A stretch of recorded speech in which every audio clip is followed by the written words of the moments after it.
Hello, welcome to Out of Combat, the after show for Casters and Cantrips. We are on season 2, episode 4, which is crazy. Hi, I'm Bunny Dreadful. I play Emmy. With me are Moobs Like Jagger from the GGN crew, who plays Azric, and also our wonderful DM, Maximus Drake. I play everybody else. And especially today, you played our new favorite NPC, Samuel. Sammy. Good old Sammy. Samuel. Oh. You know what's funny is like I had an idea for Samuel of like have you bring someone along with you. I didn't have an idea what he sounded like in my head until you met him, and I had to roll with it. I was like, what does this guy sound like? Yep, that's it. That's Samuel. Oh no. I'm sure I will come to love Samuel. I'm not going to say he's my new Brannis yet, but he might be my new Brannis. Well, as in, I wish he would leave me alone. Brannis, he was a slow burn. No one liked Brannis in the beginning. Very slow burn. And then, as we learned more about Brannis and interact with Brannis more, it was like, man, everyone loves Brannis. That's true. Well, I was concerned. I didn't think about this after the contracting and all that. I was like, oh shit, we're bringing an outsider along, and we are not registered with casters. I was like, oh shit. I'm less concerned for me because my magic comes from a more okay source, but I'm still not registered, which I might need to be. I don't actually know how that works because Emmy doesn't really care. So she hasn't really been paying attention to it because she just doesn't really, it's like kind of irrelevant to her. Yeah. And Maxie, go ahead. Yeah. And that's the thing is like how I've kind of subdivided, pretty similar to how 1D&D is now, is like the 3 kind of schools of like where power comes from. So with Emmy, like drawing from more of that sort of primal nature focused, it's fine. But another thing to think about too is when you mentioned like, oh, did he see and all that stuff? Nope. Nobody's going to know if you're registered or not unless they ask you if they're registered or not. And that's the thing about him, about Samuel, is like, does he care? 2, like, you saved his life. He would have gotten eaten by ogres. And 3, I don't know if he has like the credentials to be like, show me if you're registered or not. Like, he's about as bottom of the totem pole as you can get. That's a good point in this portion. So, well, that's why I was like, oh, I'm healing myself. That's divine. I'm not arcane at all. Yeah. I was shocked that he had heals. I wasn't ready for that. Yeah, I thought he was just not an expert, right? Like, not a non-caster, just a dude who's shooting on by his grandfather's coattails. Well, nepotism, baby. Yeah. Yeah. There's more to him already. We're already seeing that there's more to him. So I'm curious to see what more we will learn about Samuel. I was actually sad we ended when we did because I'm ready for that gather around the campfire, let's learn about Samuel moment. Maybe we could have, or learn about somebody else. Maybe learn a little more about Azric. I don't know. He's Azric's an enigma. You know? Wrapped in a labyrinth. The book is closed. Because I feel like Emmy is giving you guys already some stuff. I need some deep dive lore learning. Yeah. Maybe Cooter. Maybe we'll go after Cooter next time. Yeah, what is Cooter researching? Why is she so on this research? Yeah. We need to know. What if it's something horrible? We've been like, she's like the sweet little old lady. She's like, oh, I'm researching atomic bombs, you know. And we're like, could be. We don't know. I don't know. Because when we are like just fighting, and it's always like, oh, you're always resorting to violence. And then, like, when we kill Chef, she's like, yeah, take it. She comes in and whoops wholesale ass. Yeah. When she went after those fish, I about died. It was so funny. I was so intrigued because I wasn't sure what the group did, because you took down one ogre, The other ogre was going to take his time because he couldn't see you. I was surprised you just didn't say, like, fuck these fish, let's go. Because they can't follow you out of water. But you kind of stuck around, and that allowed the other ogre time. Around. Yeah. I got out of there. I don't know what other people were doing. I think they wanted dinner. Maybe so. And that's what's so interesting to me. And I hope it comes across in my DMing is that the solution to every problem is not just kill everything. So I was just curious. What I thought was hilarious, which is like, I'm going to stab these fish. The fish were also interesting from just a mechanic standpoint. I don't think we fought anything like that before. I thought they were bait, like not bait for us, but like to use to like, here, ogre, eat the fish. But then when the fishes turned out to be piranhas, I was like, oh shit. Maybe we can't do that. But the reason I stuck with the fish is because Cooter did, and she was like raging on the fish. I was like, well, I can't just leave you alone. And after like them destroying me, I was like, well, I definitely can't leave them alone with Cooter, because like I was like at 6 hit points or something. I was like, really? Yeah, it was bad. It was real bad. So those fish were swarm, so there were swarm mechanics with them. So when there was more than half of the fish, when they attacked, they did 4d6 damage. But when you got them down below half, like half the number of fish, then it was only 2d6. But the interesting thing about them is if you had been injured in the fight, they rolled advantage against you because they're in like a feeding frenzy. Blood in the water. Really dangerous in the of sticking around in the river. Yeah, so I was hoping they would when we disengaged, they would go towards the ogre, but we were much closer. Yeah, I was hoping that too. I will say though that Azric's hex saved Cooter's ass because that ogre's plan was to grab her and drop her off the waterfall. Oh. That would not have been good. So that was great that you did that hex and made him roll disadvantage. So yeah, I think we fought pretty smartly. Like the hex, I chose strength because I know ogres are big boys, and then I think my sonar was an intelligence check. Yeah, the intelligence check. I was like, and fog cloud. So we really only deal with one thing at a time. Both me and both Emmy and Taj used fog cloud, so we were just like, one thing at a time, please. And I'll say you mentioned earlier that you didn't want to waste a spell slot on your pass without trace. And of course, in classic like DM or Samuel fashion, that like rolled a natural 1 on his stealth roll. Because I just like, I mean, you could probably roll back and just see my face like, oh wow. But that's what enabled, like, it didn't avoid the confrontation, but that's what enabled the other one to stick around and be like out of the fight for a bit. Because I think if that went to hell in a handbasket and you had 2 ogres at once, that would have been a much different fight. Like if we were fighting both of them in the water with the fish, that's just a bloodbath. That's I want to rewind a little, and I have a question for Moobs. So you were talking to the the high priest Adamir.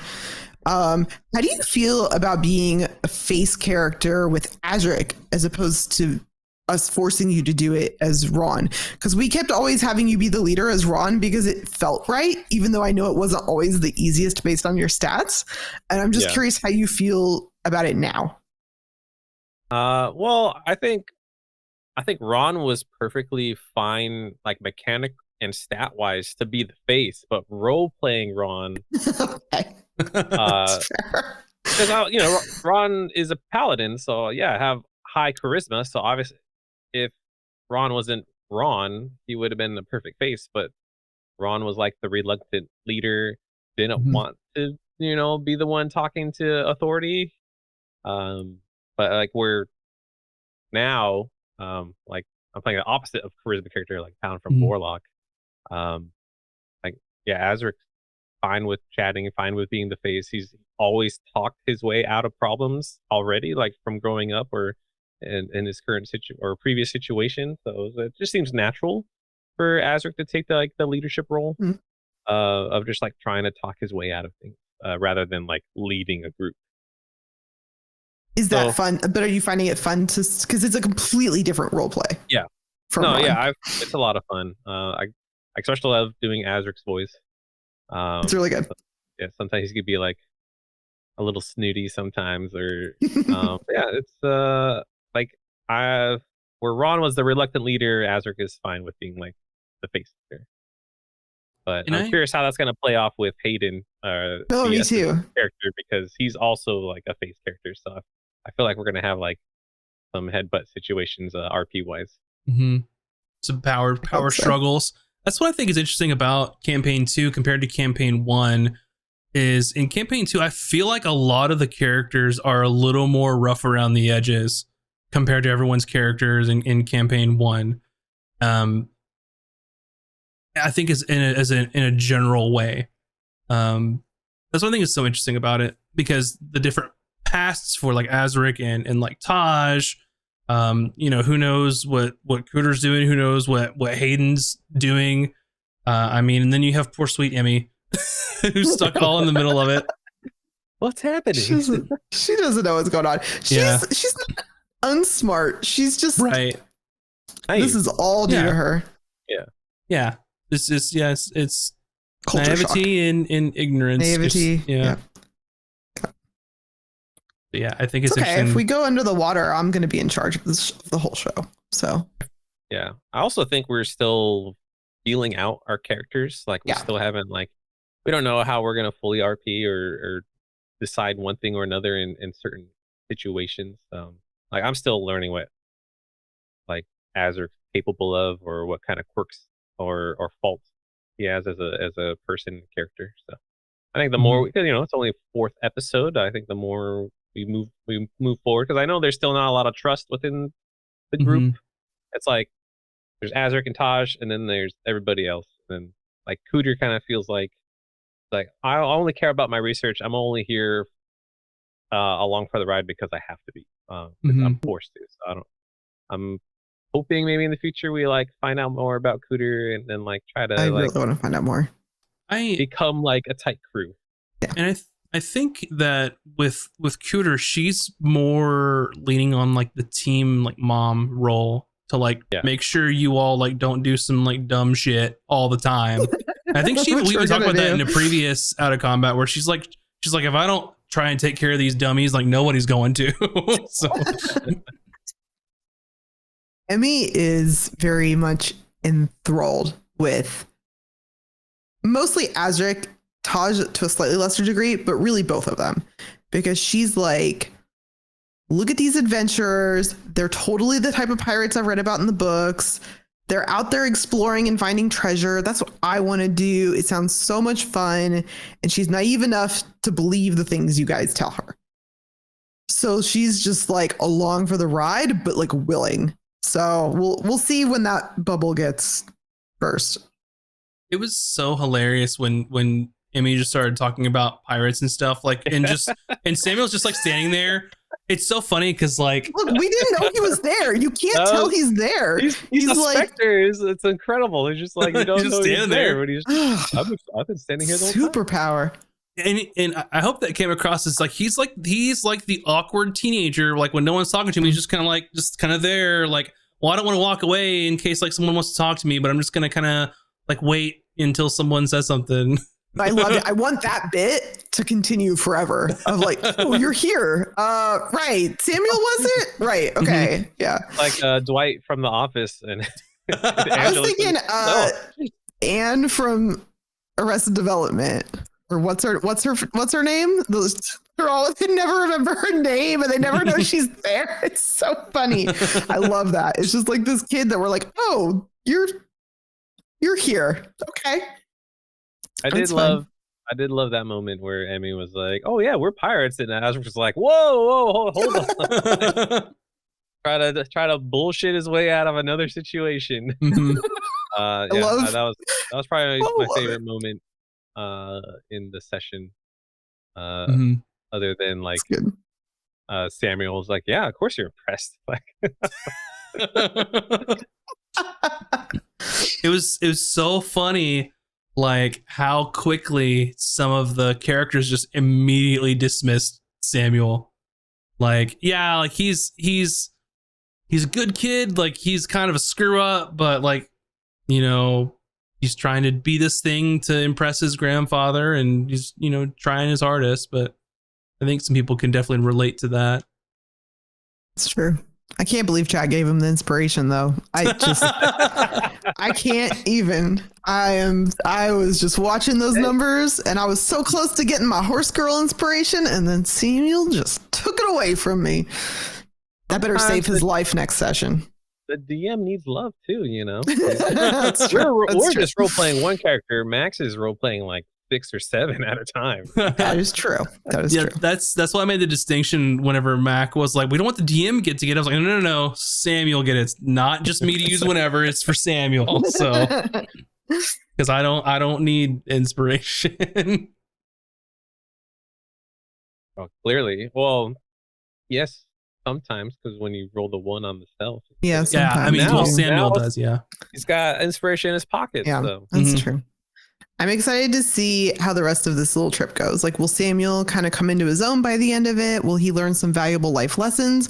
Maybe we can sign him up to join our pirate crew and he can swab the decks for us. I feel like having a healer that also swabs the decks is a great deal. Like, you know? I mean, yeah. you can try and build relationships however you all see fit. And I find it interesting.